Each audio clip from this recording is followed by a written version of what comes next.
కదా శనగపప్పు మటన్కి లైట్గా మనం కొంచెం మసాలా రెడీ చేసుకుంటాము. కొబ్బరి ఎక్కువ వేసుకోవాలి, గసాలు కూడా ఎక్కువ వేసుకుంటే గ్రేవీ ఎక్కువగా వస్తుంది. మనకి 2 లవంగాలు మాత్రమే వేసాము. తక్కువ మసాలా వాడతాం కదా, చిన్న ఫ్లవర్ మసాలా అది. అలాగే మనం ఎక్కువగా ధనియాలు జీలకర్ర ఎక్కువ వేసుకోవాలి, చాలా మంచిది అది. ప్లస్ గ్రేవీ కూడా ఎక్కువ వస్తుంది. మనం దీన్ని పౌడర్ వేసేద్దాము. ఆల్రెడీ మనం ఫస్ట్ నేను అల్లం వెల్లుల్లి పేస్ట్ చేసి పెట్టుకున్నాను. ఇప్పుడే ఫ్రెష్గా చేసి పెట్టుకోవాలి ఎప్పటికప్పుడు. అలాగే మసాలా కూడా ఫ్రెష్గా చేసుకుని వేసుకోవాలి. వైట్ మసాలా మాత్రమే ఇది.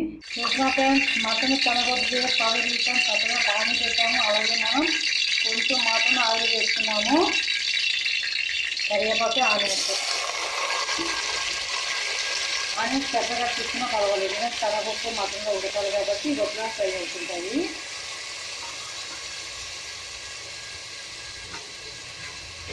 ఆ ఉడికేలోగా మనం శనగపప్పు కూడా వేసేద్దాము.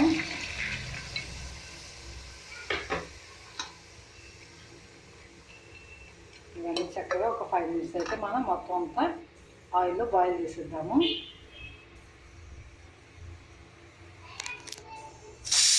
ఇప్పుడు మసాలా మనకి ఇంగ్రీడియంట్స్ వచ్చేస్తున్నాయి. ఫ్రెండ్స్ శనగపప్పు ఆనియన్స్ చక్కగా మనకి ఆయిల్ అయితే ఉడుకుతున్నాయి. కొంచెం ఆయిల్ వేసాము. చూస్తున్నాయి కదా, మటన్ చక్కగా మనం బాయిల్ చేసి 5 విజిల్స్ వచ్చేవరకు పెట్టాం. మటన్ ఇందులో వేసేయాలి. అలాగే అల్లం వెల్లుల్లి పేస్ట్ కూడా వేసేద్దాము.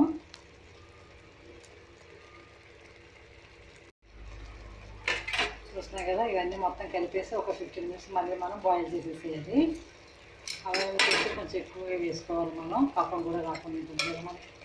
ఈ శనగపప్పు ఆనియన్స్ మటన్లో చక్కగా అల్లం వెల్లుల్లి పేస్ట్ కూడా మనకి ఒక 15 మినిట్స్ మొత్తం అంతా ఉడకబెట్టిన తర్వాత మాత్రం ఉప్పు కారం పసుపు ధనియాల పొడి జీలకర్ర పొడి ఆవాల పొడి కొంచెం వేసుకుంటారు. కానీ కర్ణాటక సైడ్ వాళ్ళు మనం వేసుకుంటారా. ప్లస్ మనం ఆ సైడ్లో మనం ఏం చేస్తాం, ధనియాల పొడి జీలకర్ర పొడి వేసుకుంటాము. అలాగే మసాలా పొడి వేసుకోవచ్చు, లేదంటే మసాలా ముద్దు కూడా వేసుకుంటాము. ఇప్పుడైతే మనం 5 మినిట్స్ వేస్ట్ చేద్దాం. ఇక మనం శనగపప్పు ఉల్లిపాయలు మటన్ చక్కగా నూనెలో వేగుతున్నాయి.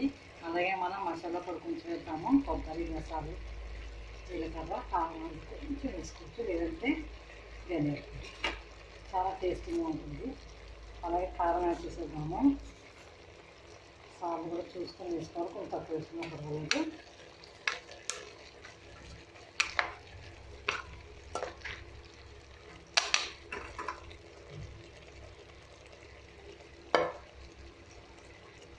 పసుపు వేసుకోవాలి. చూస్తాగా దీన్ని మనం కుక్కర్లో పెట్టవచ్చు. ఒక విజిల్ లేదంటే చక్కగా బయటకు ఉడికిపోతుంది. వేస్ట్ చేద్దాం మనం.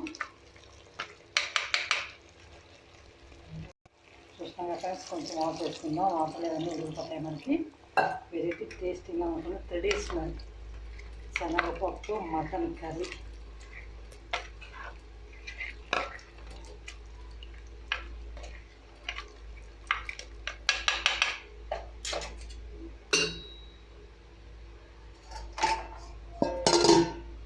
ఫ్రెండ్స్ మటన్ శనగపప్పు పచ్చి శనగపప్పు నానబెట్టి మటన్లో చక్కగా మనం వండుకోవడం అయితే జరిగింది. ఒక లెమన్ కూడా వేసుకొని తినాలి. ఇలా చక్కగా మటన్ పీసెస్ అన్నీ చక్కగా మనకి ఉడికిపోతాయి అన్నమాట. మొత్తం అన్నీ కుక్కర్లో పెట్టుకుంటే మటన్ పీసెస్ ఉడికిపోతాయి. ప్లస్ చూస్తారా కర్రీ కూడా ఎక్కువైంది కదా. అప్పుడు అందరూ ఇలా ట్రెడిషనల్ కర్రీ ఇది చాలా బాగుంటుంది కర్రీ. మీరు కూడా తినండి, చక్కగా చేసుకోండి.